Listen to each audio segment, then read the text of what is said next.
Hello and welcome to Context, where we bring clarity to the headlines shaping our world. I'm Bakhtar Asanov. Today we are diving into a crucial development in the ongoing war in Ukraine. Voices in Europe are growing louder, calling for a potential peacekeeping force, possibly under the NATO umbrella, to stabilize Ukraine's front lines and protect civilians. French President Emmanuel Macron has stirred debate by not ruling out the deployment of Western troops, while other European leaders emphasize the need for deeper involvement to end the war on Ukraine's terms. NATO, meanwhile, insists it seeks no direct confrontation with Russia. But how sustainable is that position as the crisis deepens? To help us unpack these questions, I'm joined by Andriy Odirovich, retired colonel from the Armed Forces of Ukraine and defense expert. Mr. Andriy, let's start with the basics. What exactly is being proposed when European leaders talk about a peace force in Ukraine? Thank you very much for having me for this program. For the last couple days, we are very much focusing on the informal defense minister meeting in Warsaw, when some subjects are going to be discussed regarding the security assistance or security guarantee in Ukraine. Mainly, our Ministry of Defense during this session raised up a couple priorities. Among them, it is keep frontline. Second, it is improve our air defense, as well as helping us to develop the long-range capability in terms of defense and deterrence of our neighbors. And we expect that after this solution and decision would be improved all these three aspects, what I mentioned it before. Mr. Odirovich, President Emmanuel Macron hasn't ruled out sending troops. Is this a serious political policy proposal or more of a strategic signal to Russia? It is both, I would say. It is a good potential signal to Russia, because in this kind of move, the Russian political military leadership probably will feel that we are not alone. Secondly, we as a geographical country with geographical center of Europe and a huge right now military capabilities could be a useful tool to our EU aspiration. And the lessons learned, what we received during this prevailing Russian full-scale invasion, could be useful tool for EU and NATO as well. And we welcome it, such kind of proposition. And I do believe it, my political military leadership as well, and our president already mentioned it a couple times, that we need to focus on developing, and probably the group of military experts started to develop some plan. What's supposed to be done at what size, what missions, as well as looks like host nation support or status of force agreement, and primarily for what task and missions these stabilization forces are going to be deployed to Ukraine. So what kind of NATO assets could realistically be involved in such a peace mission without escalating the conflict further? I believe that the goodwill of international organizations like NATO or EU always are welcome, and I believe it is not escalation. Right now, after the decision of Washington summit, we do have NATO security assistance and training mission in Ukraine. We also revoked the works of NATO Ukraine analysis, education and training center in Poland, with a simple purpose to raise appropriate level of capabilities to deter further armed aggression of Russian Federation against Ukraine. And also I believe that if NATO will involve in that improving our defense procurement system based on best practice of Western country and the best practice of individual country, but expertise from NATO support procurement agency, also will help to develop needed capacity and capability to improve our defense, eventually as a end state or a game changer to have better strength of our security defense forces. Mr. Ordinovich, what is the difference strategically and politically between a NATO-led peacekeeping mission and a coalition of the willing approach? Sir, look at, for sure, we as a nation, which are much smaller than Russia in quantity and quality of people and ammunitions. And we could say that for our collective defense, it is a best case scenario. But collective defense, primarily, it is a political decision. And this decision right now is not on the table. Second option, it is nothing new for the current geopolitical situation. It is a selective collective defense. What I mean, the coalition on willings. Who is going to lead, NATO or the EU? For Ukraine, it's not matter. Matter is their presence, because we are going to have a third option.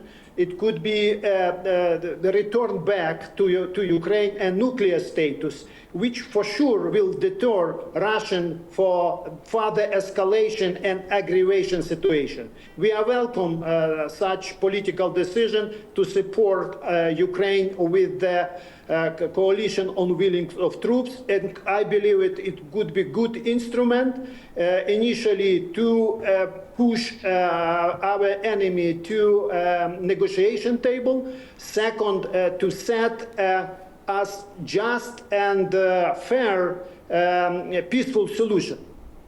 So how have Eastern European NATO members like Poland and the Baltics responded to this idea? Are they in favor of deeper involvement? Each country, what you mentioned, they look at on their national interest. As for Poland, what I was told and listening the Minister of Foreign Affairs, they would support in other means, with exception of sending troops to Ukraine, with also political reason, because before the even wide aggression, Russians speculated a lot that Poland are pretending for our western part of country. And maybe to some reason it is a right and fair solution of our Polish friends and partners. But Baltic states, as well as other Nordic countries, I believe that they are considering, to send some quality of troops, but everything would depend on what type of mission it want to be assigned. Under the mission and task, it would be the process to select appropriate tools, I mean set of forces. It could be a land component, it could be air component, it could be naval component, what was told based on already a couple peace talks between my leadership and United States of America. So do you see an appetite in Washington for supporting or participating in a European-led peace force?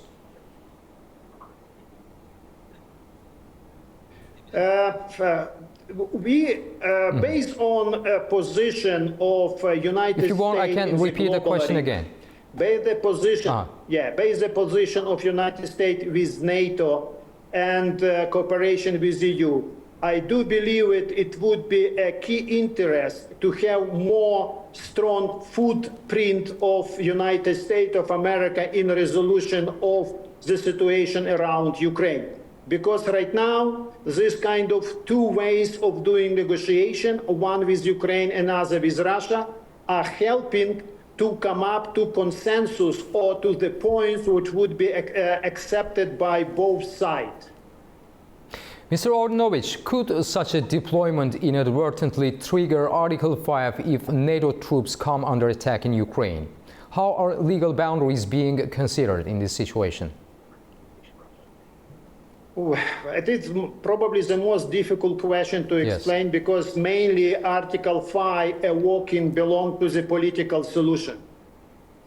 Based on Article 5, if country decided not to be involved but support only politically, they can do it. But only which country would, based on their solution or decision of their parliaments and political leadership, could do it. Right now, we are not, what I do understand the reality, we are not yet approached to finalize such kind of format of involvement under Article 5, but it was political discussion that, like from Premier Minister of Italy, who offered the possibility to apply Article 5 or so-called Article 5. For this reason, if situation somehow would be stabilized, we will approach to ceasefire or truce, and after the keeping this lastingly and allowing the politicians and other diplomats to resolve all kind of Russian demands against Ukraine in peaceful means, it could work, and the Article 5 would be needed only when new waves of aggression would start again. So, Mr. Ohrinovich, how has the Kremlin responded so far to these peaceful discussions? And could this rhetoric be used by Russia to further justify escalation? I would responding to this question, refer to the basic. Actually, Ukrainians and Ukrainian state are not feeling that we have or we are guilty to receive any aggression from Russia, because we had numbers of diplomatic agreements. We have agreements which support all economical, social, and other kind of relation, but suddenly the political leadership, using their narratives regarding the new kind of Russia, new imperialistic approach, started to this kind of war. And I don't believe it that some accessions right now could be accepted from Russia. What they're demanding, okay, Ukraine should not be a NATO, but mainly our intention to join NATO was reflected to the aggressive Russian policy.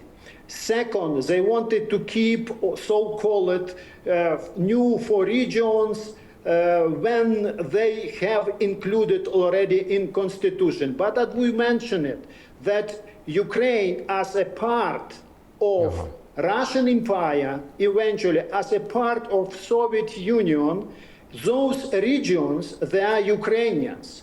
But they've been accommodated and settled with some Russian population. Those regions being very much, let's say, satisfied to be in Ukrainian reality, and war demanded that only the maybe 2.5 million of Ukrainians, Russian-speaking or Ukrainian-speaking, for different reasons, are staying still on a war-affected area or temporary occupied territory. It means they would stay, and it is not accession what probably Ukraine want, but at the same time, as our president mentioned it, that we are not able to do military liberation. Russia right now is not able to do militarily pull from our territory. It looks like a stalemate with the war of attrition. If we will put in front of both nations the human being's life, we could approach to the some kind of negotiation and resolve all these Russian demands in diplomatic manners. But for these new demands, all demands, including the number of armed forces, it is acceptable, because we need armed forces. If we would like to have peace, we have to be prepared for the war. What was this start of full-scale invasion? Probably due to the fact lack of personnel, of modern technological equipment, as well as lack of training. And based on the Russian assessments, they believe it. Ukrainian military are weak. We can do it in 3 days. But right now, already fourth year is going. We are improving our training. We are improving our capabilities in terms of Western technology in place, and probably you heard numbers of new technological development. What we going to save human life, but achieve all military and political objectives of our country. Mr. Rohdanovich, thank you for your insights and for helping us explore the complexities of this evolving debate. Thank you very much. Thank you for having me. All the best. Thank you. The question of peace in Ukraine remains one of the most urgent and delicate issues facing Europe and the world. Stay tuned to A News and our Context for more in-depth coverage.